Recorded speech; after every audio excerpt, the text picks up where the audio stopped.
오늘 또 고맙습니다. 저는 교실 떠난 고교사 박전현입니다.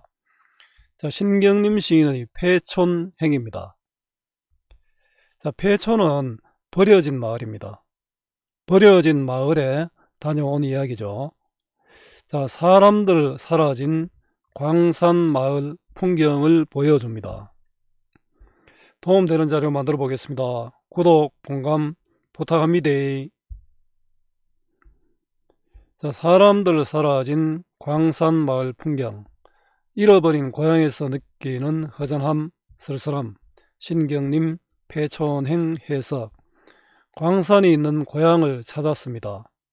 대문짝 떨어진 집 앞마당에 복사꽃 피었는데 가마솥은 벌겋게 녹슬었습니다. 마을을 돌아보다가 노인을 만나 친구 소식 물으니 서울 산동네로 갔답니다.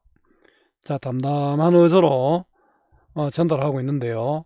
서글픔과 쓸쓸함을 느낄 수 있습니다. 자, 함께 읽으면 좋은 작품.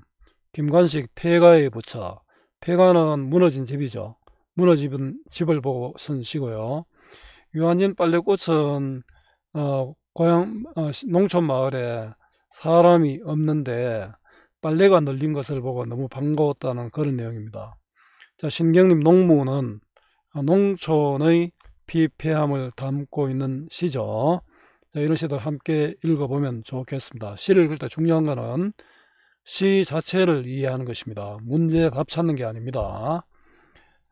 자, 내신, 수능, 국어 공부 잘 하는 방법입니다. 국어는 외우는 것이 아니라 원리를 이해하는 것입니다. 따라서 본문 중심 공부 필요합니다. 이미 정해진 문제 유형은 기출 수능 학평이면 충분합니다. 문제답 해설하는 수업 10시간 듣는 것보다 스스로 한 편 본문 정리하고 문제 풀어보는 것 도움됩니다. 100편 문제 푸는 것보다 10편 본문 정확하게 공부해야 합니다. 요약시 보고 문제만 푸는 공부는 실패합니다. 국어는 정답을 찾는 것이 아니라 주어진 지문, 문제, 답지, 외적 증거, 이게 복이죠. 외적 증거로 된 상황을 파악하고 가장 알맞은 답, 최적답을 찾는 것입니다. 교과서 수특 수완, 본문 중심 학습으로 문장 이해력 키워야 합니다. 제 자료면 문학 충분합니다. 이해의 배경입니다. 자, 이 시는 폐광으로 인해 황폐화한 광산촌의 모습을 그린 작품입니다.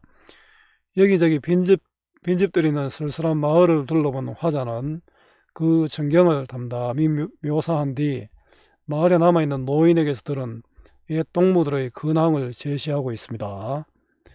감정의 직접적 노출을 자제하고 색채 이미지를 활용하여 공간의 분위기를 효과적으로 환기했다는 특징이 있습니다. 자, 한눈에 보기입니다. 시어 식구의 의미입니다.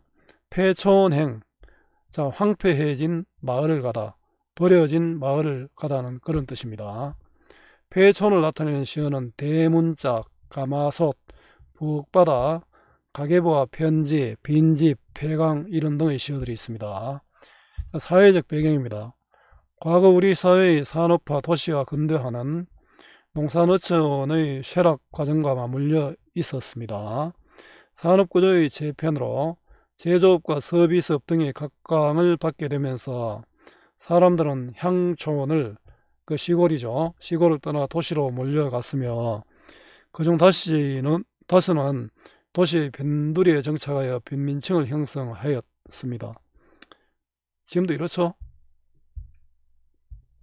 그리고 농업, 광업을 기반으로 하는 향촌은 노동인구가 줄어들며 황폐할 수밖에 없었는데, 예를 들어 광산촌은 광업의 쇠퇴로 인해 폐쇄되는 광산이 늘면서 향촌 전체의 활기가 사라지게 되었습니다.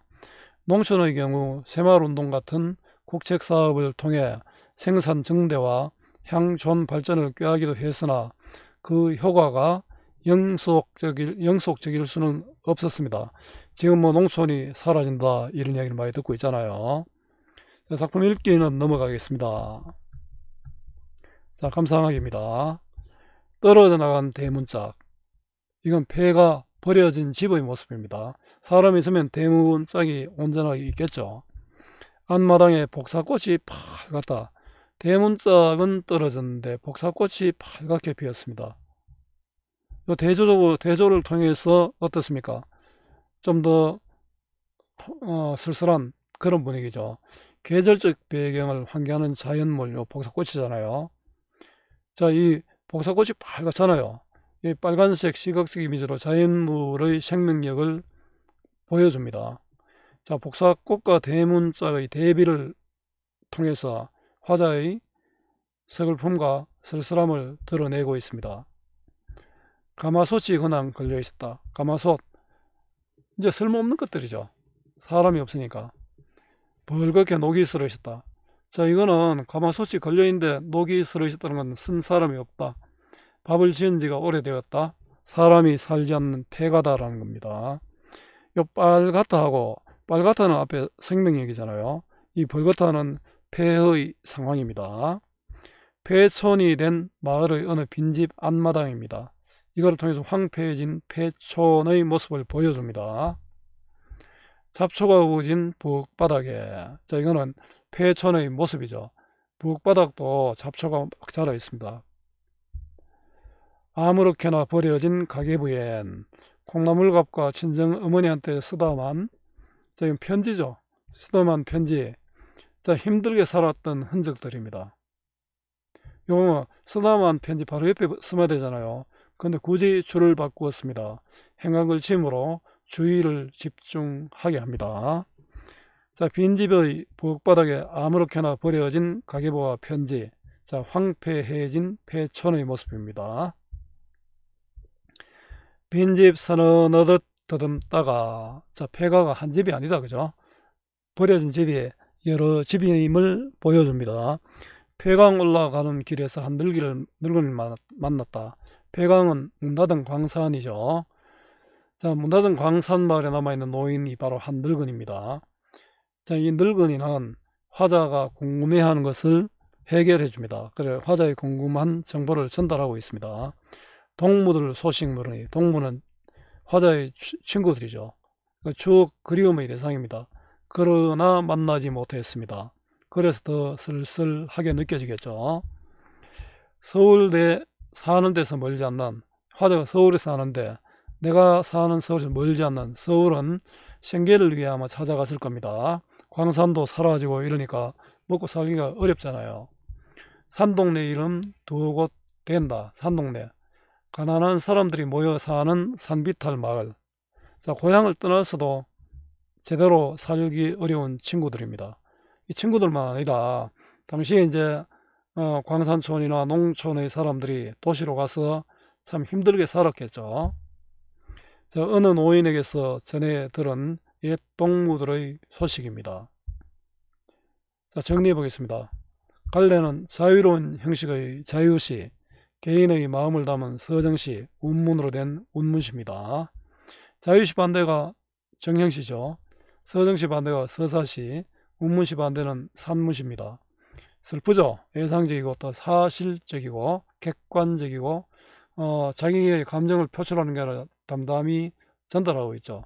감각적, 시각적 이미지를 활용해서 폐촌의 모습, 또 복사꽃의 빨간색과 또 빨갛게 녹슨 가마솥을 또 대조해서 폐촌의 모습을 잘 보여주고 있습니다. 그런 게 감각적입니다. 주제는 황폐해진 광산마을 모습입니다. 퇴락한 광산촌의 쓸쓸한 전경이고요. 잃어버린 고향에 대한 그리움을 또 담고 있습니다. 특징입니다. 현재형 서술어를 위주로 진술하여 시적 상황을 제시하고 있고요. 황폐해진 폐촌의 상황을 사실적으로 보여줍니다. 폐촌에서 관찰한 대상들을 객관적으로 전달하고 있습니다. 자기 감정을 빼고 전달하고 있습니다. 담담한 묘사로 감정 표출을 절제한다. 감정을 억제했다는 거죠. 그래서 객관적입니다. 독자는 폐촌에 대한 안타까움, 가족 동무에 대한 그리움의 정서를 느낍니다. 복사꽃과 대문짝의 대비를 통해 황폐한 상황을 부각하고 있습니다. 색채, 빨갛다, 벌겋게를 비롯한 시각적 이미지로 공간의 분위기를 조성하고 있습니다. 자연물을 통해 복사꽃을 통해 계절감을 환기하죠. 정보 전달자, 마을의 광산적 노일이죠. 전달자를 통해 동무들의 현실을 알게 되었습니다. 자, 활동하기는 문제은행 활용하시면 됩니다. 수고 많았습니다. 제가 살아있는 한 좋은 자료로 보답하겠습니다. 어디서나 검색은 박전현입니다.